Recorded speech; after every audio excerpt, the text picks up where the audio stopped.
શિયાળાની ઠંડીમાં તમે ગાજરનો હલવો તો વારંવાર બનાવતા હશો અને ખાતા હશો. શું તમે ક્યારેય ક્રીમી મલાઈદાર માત્ર 15થી 20 મિનિટમાં બની જાય એવી ગાજરની ખીર ક્યારેય ખાધી છે?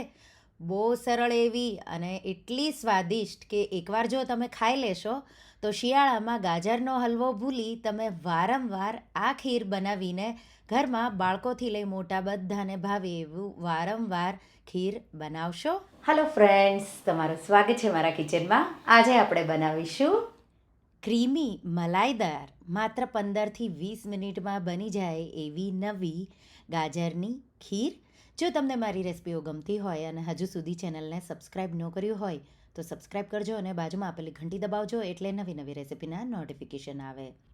તો સૌથી પહેલાં તો અગાઉથી જ તમારે 10 મિનિટ કે 15 મિનિટ જેવા ગરમ પાણીમાં 1/4 કપ જેટલા તમારે ચોખાને પલાળી દેવાના છે.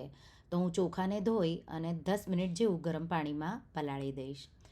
ત્યાં સુધીમાં આપણે ગાજર લઈ લઈશું. તો આ ઓલરેડી મેં અગાઉ થોડી તૈયારી કરેલી છે. તો હલવો બનાવીએ તો એમાં બહુ ટાઈમ લાગે, પણ જે આ રીતે તમે 500 ગ્રામ જેટલા જ તમને ગાજરની જરૂર પડશે. આ રીતે ગાજરને તમારે ધોઈ લેવાના અને પછી તમારે એની આ રીતે સ્કીન કાઢી લેવાની, છાલ ઉતારી લેવાની અને ગાજરને તમારે ખમણીના મદદથી ખમણી લેવાના. તો ગાજરને સારી રીતે ધોઈ લેવાના. તમે એકવાર છાલ ઉતારો એટલે તો માટીનો કોઈ ભાગ હોય તો એ રહે નહીં, એટલા માટે. અને પછી આ રીતે મોટું જે ખમણીનું ખમણ હોય એનાથી ગાજર તમારે ખમણી લેવાના. ઇઝી પ્રોસેસ તમારે જો ફોલો કરવી હોય તો ફૂડ પ્રોસેસર કે પછી તમે ચોપરમાં પણ ઝીણું ઝીણું ચોપ કરી શકો.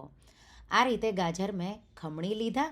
હવે આપણે કડાઈમાં 2 ટેબલ સ્પૂન જેટલું ઘી ગરમ કરીશું. ઘી ગરમ થઈ જાય એટલે 2 ટેબલ સ્પૂન બદામ, 2 ટેબલ સ્પૂન કાજુના ટુકડા અને 1 ટેબલ સ્પૂન પિસ્તા આપણે ઉમેરી એને હલકા ક્રિસ્પી થાય ત્યાં સુધી સાતળી લેવાના છે. તો ક્રંચ બહુ સારો એવો આવશે અને સાથે બહુ સારો એવો એનો ટેસ્ટ આવશે. તમને જો સોફ્ટ આ નટ્સ જોવે તો તમે ખીરમાં ડાયરેક્ટ પણ ઉમેરી શકો.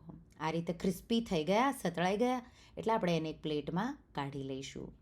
હવે એ જ ઘીમાં ગાજર જે આપણે ખમણ્યા છે એ ઉમેરી દઈશું. આ રેસિપીમાં ગાજરનું પ્રમાણ વધુ ઓછું તમને જેટલું ફાવે એટલું લઈ શકો. તો ગાજરનો અહીંયા આપણે વધુ ઓછું કોઈ તમે માપ લઈ શકો. કોઈ પરફેક્ટ માપ લેવું એવું જરૂરી નથી. તો આ રીતે ગાજર મેં ખમણેલા ઉમેરી દીધા. હવે આપણે એમાં 1 લીટર દૂધ ઉમેરી દઈશું. મેં અહીંયા ગાયનું જ દૂધ લીધું છે, પણ જો તમારે ફૂલ ફેટ દૂધ લેવું હોય તો એ પણ લઈ શકો. મિક્સ કરી દઈશું એકદમ સારી રીતે અને એક ઉભરો આવે એ રીતે આપણે એને થવા દઈશું. તો આ રીતે દૂધ ગરમ થઈ જાય એટલું તમારે ઉભરો આવે ત્યાં સુધી જ થવા દેવાનું છે. તો દૂધ ગરમ થયું ત્યાં સુધીમાં ચોખા આપણા પલળી ગયા હતા. એમાંથી પાણી બિલકુલ મેં નિતારી દીધું. સાથે મેં 2 ટેબલ સ્પૂન કાજુના ટુકડાને પણ ગરમ પાણીમાં 10 મિનિટ જેવા પલાળ્યા હતા એ ઉમેરીશું. 1/4 કપથી 1/3 કપ જેટલો દૂધનો પાવડર અને અડધો કપ જેટલું ઠંડુ દૂધ ઉમેરી અને આપણે એની સ્મૂધ એવી પેસ્ટ બનાવી લેશું.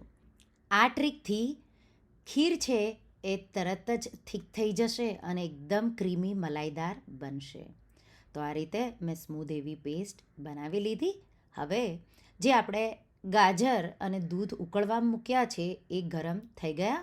તો ઉભરો આવવાની પણ જરૂર નથી. માત્ર ગરમ થાય એટલે તરત જ તમારે જે ચોખા અને દૂધ મિલ્ક પાવડરનું મિશ્રણ છે એ ઉમેરી દેવાનું છે. મિક્સ કરી અને હવે માત્ર 5 મિનિટ જેવું જ તમારે એને થવા દેવાનું છે. તો ચોખા આપણે ઓલરેડી પલાળેલા છે અને એકદમ આપણે એને સ્મૂથ પેસ્ટ કરી વાટેલા છે. તો થિકનેસ આવતા ગાજરની ખીરને માત્ર 5 જ મિનિટ જેવું લાગશે.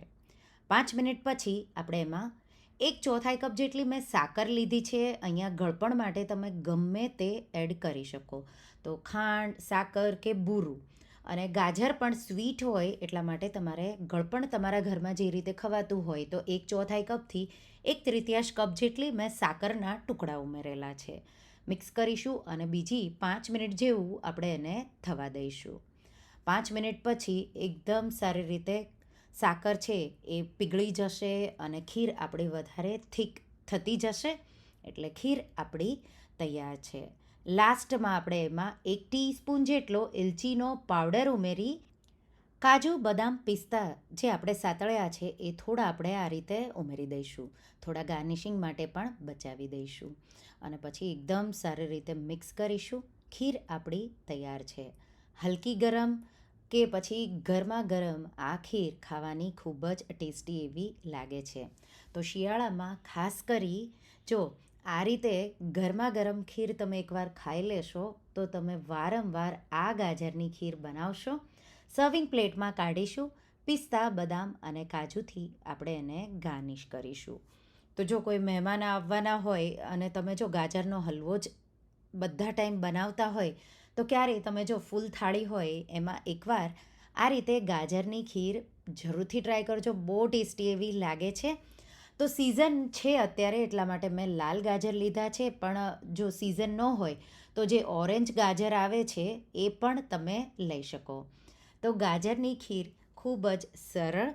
તો જો તમે આમાં પહેલેથી ચોખા પલાળેલા હશે તો 15થી 20 મિનિટમાં તમારી ખીર બનીને તૈયાર થઈ જાય છે. તો એકવાર આ રેસીપી જરૂરથી ટ્રાય કરજો.